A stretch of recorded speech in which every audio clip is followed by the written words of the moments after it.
Hi, I'm James Shillinglaw, and I'm here in Riyadh, Saudi Arabia at the WTTC Global Summit, one of the largest ever. I'm here with a familiar face, Arnold Donald, who is the chair of the World Travel and Tourism Council and former president and CEO of Carnival Corporation. And obviously, we've met Arnold a lot over the years, and here he is in Riyadh. We're going to talk to Arnold about this particular meeting, which is the largest ever, as I said before, for World Travel and Tourism, and the sort of takeaways here from Saudi Arabia, and you'll find out about that and more on Insider Travel Report.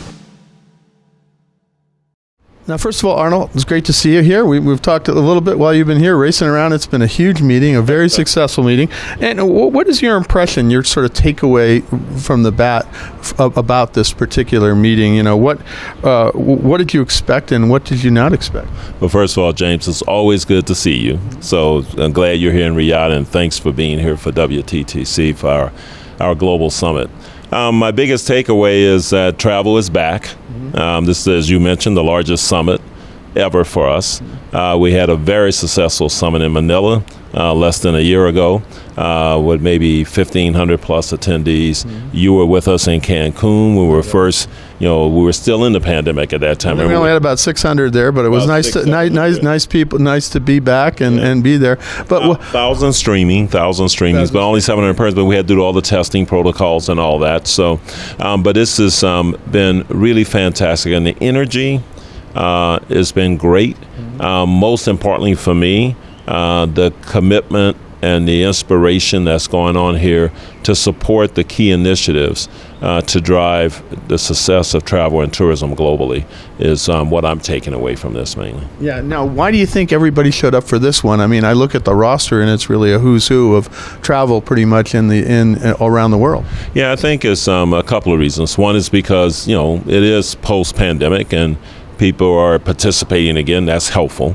And they've been pent up. They haven't all had a chance to participate in events like this as much in recent times. So that's one reason. Second reason is because of Saudi Arabia. The kingdom invested a lot in this summit. They reached out and requested people to attend. But also people are curious about Saudi Arabia. But they're also motivated to support the growth of travel and tourism globally, and they know that this is a great summit to do that. Yeah. Now, obviously, we sort of think we're over COVID, the pandemic now, and back when we were in Cancun, that was like at the very beginnings of this. What is the focus of WTTC going forward now that that we're looking? I know sustainability is a big issue, and also obviously the primary reason WTTC exists is to highlight the importance of travel and tourism to governments. Do you think they get it yet? Yeah, look, the reason WTTC exists is the following. We want even more frictionless travel. We want even more enjoyable travel. And we want even more sustainable travel. And that's the purpose. And we feel the way to do that is with private-public sector collaboration. Right. And so even though during the pandemic, that was around harmonizing health protocols and so on, all the time, it's saying, how do we make travel more frictionless for the traveler? Easier for people to travel, more inclusive. How do we do it in a sustainable fashion, both from a climate change standpoint, but also from a social equity, social justice standpoint, and social impact standpoint? And how do we, in effect, just make it more enjoyable? Yeah, absolutely, and it's starting to be that finally, although there's still some friction now. We're still experiencing that because everybody's traveling. I mean, that's the biggest thing. And that goes to the point, based on your conversations with the travel and tourism leaders here, what's the general take? Is 22 going to be a good year and 23 going to be even better year? How's business? Well, it's a global business, but generally, of course, people are extremely positive. You've heard, you've been here, and so you've heard it. You've heard a lot of people quote about this best year ever for them. 22 will be. Many are seeing 23 is going to be the best year ever. including some of those who say 22 has been their best year ever. So there's a lot of momentum in travel, clearly, right now. Of course, there are pockets that remain challenging. Right. There are some countries that are, closed. Or closed. Obviously, China, Russia, a few people. I was talking to the Japan tourism folks, and they literally just opened up about a month ago. So. Exactly. So there are some places that so it's uneven, but generally, we're coming back, and the forecast, as you heard, is for maybe 126 million to 127 million more jobs created in the next decade in the travel and tourism sector. We lost almost 60 million jobs during the pandemic. We recovered, a substantial number of those already, but not all of them yet. But as we look forward with the growth expected in travel to be on a trajectory of about 5% more, greater than 5%. I think the number is 5.8 or something like that, compared to GDP growth projections of 2.8. So travel, outperforming GDP growth. So all those signs are positive. Yeah, and you came from an industry that literally was shut down for almost 2 years, and now it's really coming back almost totally. Yeah, well, we're excited in the cruise industry to have the ships sailing again and having our crews back on board. We still have some destinations that aren't available to us. Of course, that impacts things. But as we look forward out into the future overall for the cruise industry, and certainly for the company I've grown to love the most, the Carnival Corporation, right. I think the future is bright. Yeah. Now, we talked a little bit about Saudi. And you've now been 3 times here over the past year. What's your impression of what's going on here? And because, to be honest with you, Saudi was used as a kind of poster child of what travel and tourism can do when you really put your mind to it. And they have really done it, and they have a really short timeline to become a major destination. But what's your view of what you've seen here? Well, again, I think that's one reason why a lot of people are here, because, they've got the 5 giga projects. They're in the middle of, not the middle, but they're well on the path to establishing those projects. They're not just concepts. There's, we visited one, Diriyah. The Diriyah Gate, which was amazing, and what they're planning, and literally they're going to be opening things for the next till 2030, and what they're planning is just beyond, and that's just one project. Yeah, right? Diriyah is one of 5 or 6 giga projects that they have around the country. So they're in the middle of transforming their economy from a fossil fuel based driven economy to one that's more holistic and sustainable. And obviously tourism they see as a key part of that, because they realize the job creation that occurs with tourism sector growing. So it's just spectacular what they've done, and they're doing it in a very accelerated fashion.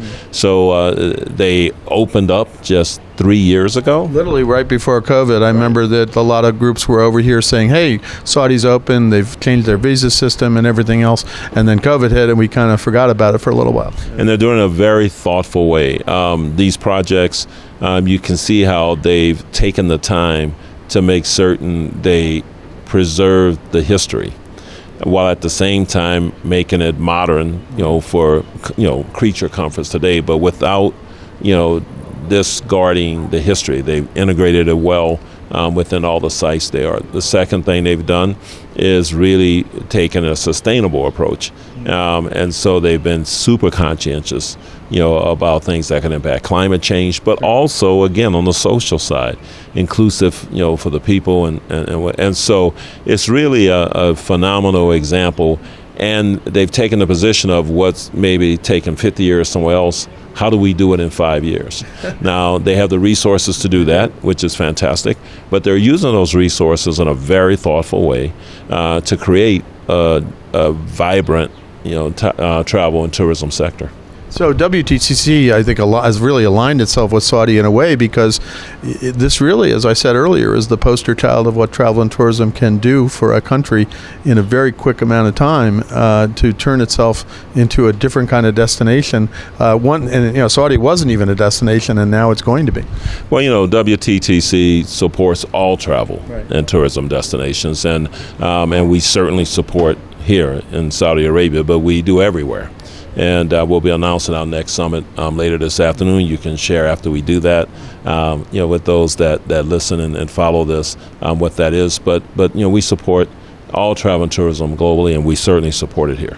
Anything surprise you about this conference or the Saudi Arabia in general? I wouldn't say surprise, because they've shown the capability to just do extraordinary things that you would never imagine. So I'm no longer surprised when that happens. But extraordinary things that have occurred have been minutia things like the fabulous light show we had in Dorea. That was pretty remarkable. It's remarkable. It's a 7-minute plus fireworks display combined with a drone show, combined with drones that were pyrotechnic drones. And I mean, it's just one of the most spectacular presentations in the sky you could ever possibly imagine. It was spectacular. So things like that, the event last night with Enrique Iglesias at the Hitton Palace. So those were the fun things. But also when you look at their giga projects and the exhibits here, and you see the quality of thought, the scale of it all, the scale is just mind-blowing, and the progress already made, and the cleverness and the design and the architecture and the engineering, and so again, not a surprise, but definitely something to admire, and definitely things that have not been done before. Absolutely. Now, any other takeaways from this conference at this point, and as we head into 23? Yeah, I'm just so proud of WTTC staff. I'm so grateful to our hosts. As you know, they've been not only spectacular in what they've done, they've been very warm and welcoming, and they are so kind and so generous in nature, and it's just a wonderful place to be. So I definitely want to acknowledge those things, and then I want to acknowledge the members of WTTC and everyone like yourself that's here, that's really carrying the torch for travel and tourism, because it means quality of life for people. It means jobs, but it also means we're bringing people together. Absolutely. And when you bring people together from different cultures, different backgrounds, they discover what they have in common, and they learn to celebrate their differences rather than fear them. And it makes the world a better place. And that's what I'm most grateful for. I absolutely agree. And I'm off to Jeddah tomorrow to do a little tour for a few days before I head up to the International Luxury Travel Market up in Cannes. It's a long trip, a lot of interviews to do. But it's great to see you, Arnold, here. I remember in Cancun, we were all very happy just to be there. Right. And now we're here, and there's even more people, and it's a much bigger meeting, and we're in a place that a few years ago we never even would think about going. So it's been an amazing meeting. Thank you so much. And again, thank you for being here. I'm James Shillinglaw, and this is Insider Travel Report.